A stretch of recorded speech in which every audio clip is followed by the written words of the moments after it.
ఈరోజు మంచి హెల్దీ అయిన జ్యూస్ అన్నమాట. ఇవన్నీ కూడా అంజీరం, అలాగే వాల్నట్స్, బాదము, ఎండు ఖర్జూరం ఇవన్నీ తీసుకొని మీకు ఎంత జ్యూస్ కావాలో అంత జ్యూస్ అన్ని తీసుకొని ఇవన్నీ కూడా ఫస్ట్ ఒకసారి వాష్ చేసుకోండి. ఇవన్నీ కూడా ఎందుకు వాష్ చేయాలంటే పైన ఏదైనా డస్ట్ ఏదైనా ఉన్నా అదంతా కూడా వాటర్లో క్లీన్గా వాష్ చేస్తే పోయేస్తుంది కదా. నేనైతే ఈ విధంగా క్లీన్ చేస్తాను. కొంతమంది అలానే సోప్ చేసేసుకుంటారు. అలా కాకుండా ఇలా ఒకసారి మొత్తం నీట్గా ఒక్కొక్కటిగా క్లీన్ చేయండి.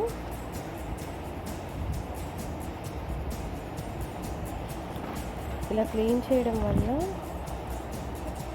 మళ్ళీ మనం సోప్ చేసుకున్నప్పుడు వాటర్ పోస్తాం కదా, ఆ వాటర్తో పాటు డైరెక్ట్గా వేసేయచ్చు. సో ఇక్కడ చూడండి, అన్నీ ఒకసారి క్లీన్ చేసిన తర్వాత మళ్ళీ వీటిని నేను సోప్ చేసి వీటిని మళ్ళీ వాటర్ పోసుకుంటున్నాను. చూడండి, ఈ విధంగా తీసుకున్నాం అనుకోండి. ఇవి మూత పెట్టి నైట్ అంతా కూడా వీటిని బాగా నానబెట్టాలి. నాననివ్వండి. సో మార్నింగ్ చూస్తే చూడండి, ఈ విధంగా అన్నీ కూడా చక్కగా సోక్ అయిపోయి ఉంటుంది. ఈ వాల్నట్స్కి ఉన్నటువంటి స్కిన్ని నేను తీసేస్తాను. నాకు ఇష్టం ఉండదు, నేను తీస్తాను. ఇదంతా కూడా పైన ఉన్న పొట్టు అంతా కూడా తీసేస్తే మిక్సీ పట్టుకొని జ్యూస్ చేసుకోవడానికి చాలా బాగుంటుంది. నేను ఇలా తాగుతాను. మీరు మీ ఇష్టం. ఇలా తీసుకోవడం వల్ల మంచిది. అంజీరం వచ్చేసి చాలా చక్కగా మళ్ళీ క్లీన్ చేసుకొని తీసుకున్నాం కదా. ఇది వచ్చేసి ఎండు ఖర్జూరం బాగా నానిపోయింది. ఇందులో ఉన్న సీడ్స్ని కూడా తీసేసేయాలి. ఇది వచ్చేసి వాల్నట్స్ మొత్తం స్కిన్ తీసేసాను. ఇది వచ్చేసి బాదం కూడా స్కిన్ తీసేసాను. ఇలాగా ఒక మిక్సీ జార్ తీసుకొని అందులోకి మనము నానబెట్టుకున్నాం కదా అంజీరం,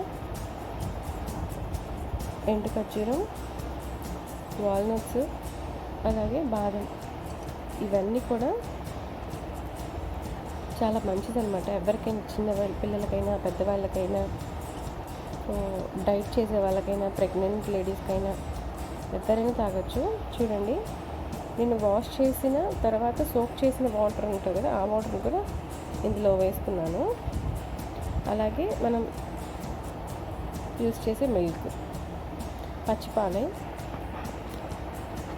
బాగా మిక్సీ పట్టుకోండి. ఈ విధంగా